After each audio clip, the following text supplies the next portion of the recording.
Donc, bonjour Monsieur Wenzel, merci d'être avec nous ce matin. Alors je rappelle que vous êtes cinéaste et que ce soir à 19 heures se tiendra ici même à l'Opéra la projection de votre film en hommage à Henri Dutilleux qui s'intitule Henri Dutilleux à portée de voix. Quelle relation entreteniez-vous avec Monsieur Henri Dutilleux? C'est une époque un peu lointaine. J'étais un ami d'Henri Dutilleux et nous avions commencé à travailler l'un et l'autre sur un projet que j'avais concernant deux peintres, l'un qui s'appelait Pierre Bonnard et l'autre Alberto Giacometti.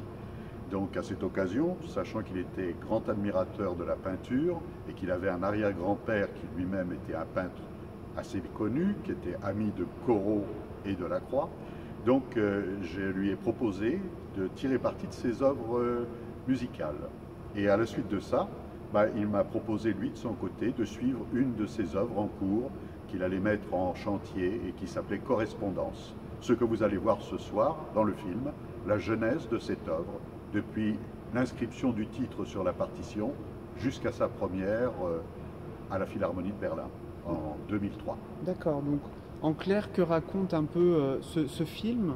Il raconte tout le parcours de ce compositeur, qui est un compositeur qui est né il y a 100 ans. Cette année, on fête le centenaire de la naissance d'Henri Dutilleux, né le 22 janvier 1916. Et dans le monde entier, on honore ce grand compositeur. En France, de cette période-là, il y a trois noms qui émergent. Il y a Olivier Messiaen, Pierre Boulez et Henri Dutilleux. Et c'est l'un des trois grands compositeurs français de cette génération du début du siècle et du XXe. Alors on est ici à l'Opéra de Vichy. Que vous inspire vraiment ce lieu? Ce lieu est magique, comme tous les lieux où la musique s'est transmise de génération en génération. Henri Dutilleux y est venu à assister à des représentations.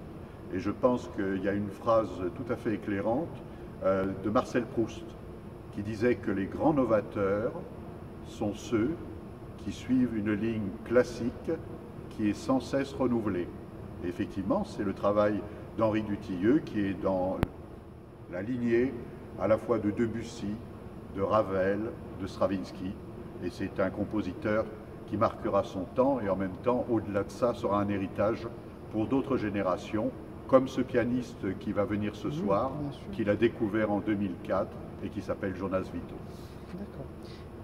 Pour terminer, si vous aviez vraiment un mot qui résumerait le film, quel serait-il?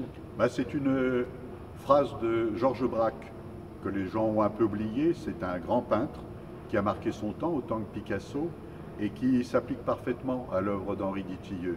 Georges Braque disait « Le vase donne une forme au vide et le silence à la musique ».